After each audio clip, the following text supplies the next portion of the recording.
बेशक तुम इतने छोटे से मकान में रहते हो और उसके बावजूद भी तुम जितने प्यार से जितने अपनेपन से रहते हो, तुम यकीन नहीं मानोगे, मैं उस बात से बहुत खुश होता हूँ। तुम्हें कई बार निराशा भी होती है कि बहुत सारे लोग ऐसे हैं, बहुत सारे बच्चे मेरे ऐसे हैं जिनके पास बड़े बड़े मकान हैं, बड़ी बड़ी गाड़ियाँ हैं, और तुम्हें उन चीज़ों को देखकर ऐसा लगता है कि तुम्हारे पास भी होना चाहिए। मैं तुमसे वादा करता हूँ कि तुम्हारे पास ये सब चीज़ें होंगी, लेकिन उसके बावजूद भी तुम्हें पता है, कई बार कुछ बड़े बड़े घरों में जो लोग बहुत बड़े मकान में रहते हैं, बड़ी बड़ी गाड़ियों में घूमते हैं, उनके पास पैसा तो बहुत होता है, लेकिन तुम्हें एक बात बताता हूँ, उनके अंदर कई बार सुकून नहीं होता। बहुत घर ऐसे हैं मेरे बच्चे जिनके पास घर तो है लेकिन सुकून नहीं है।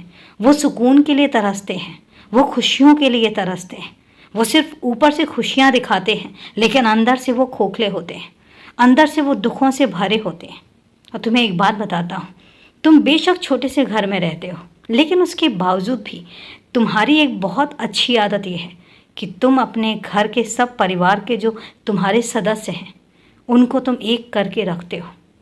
एक वक्त की रोटी तुम हमेशा साथ बैठकर खाते हो, और ये सबसे अच्छी आदत है। परिवार में जब एक दिन में एक वक्त की रोटी जब साथ में बैठकर खाई जाती है, उससे प्यार भी बढ़ता है, अपनापन भी बढ़ता है, और परिवार के लिए जो कीमत होती है वो भी बढ़ती है।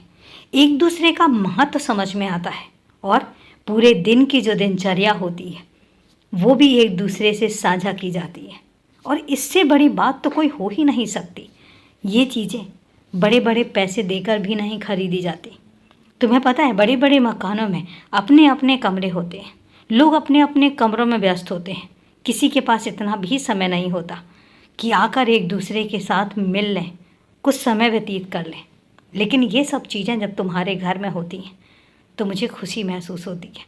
अच्छा लगता है कि आखिरकार तुम इन सब चीज़ों को बरकरार करके रखते हो, और अच्छा लगता है कि तुम अपने परिवार के हर सदस्य को उतना ही तवज्जो देते हो जितना कि तुम स्वयं को देते हो। कई बार तुम्हें अपनों की बातें बुरी भी लग जाती हैं, और कई बार तुम्हारे अपने भी तुम्हें कुछ ऐसा कह जाते हैं जो उन्हें नहीं कहना चाहिए, लेकिन उसके बावजूद भी तुम उनको नज़रअंदाज करते हो। तुम्हें बुरा लगता है, लेकिन उसके बाद तुम उसको नज़रअंदाज करके फिर से खुश होते हो, और फिर से उनके साथ में अपनेपन जैसा व्यवहार करते हो। ये चीज़ हर किसी में नहीं होती, और ये ख़ास बात जो है ना, मैंने तुम में देखी है। बहुत कम बच्चे होते हैं जिनमें ये बात होती है, और आज की जो पीढ़ी है उसमें तो बहुत ही कम। मैं बहुत बहुत बहुत आकर्षित हूँ तुमसे, और बहुत प्यार करता हूँ तुम्हें। सच में तुम मेरे बहुत कीमती बच्चे हो। खुश रहो, हमेशा खुश रहो। मेरा सारा का सारा आशीर्वाद तुम्हारे साथ है।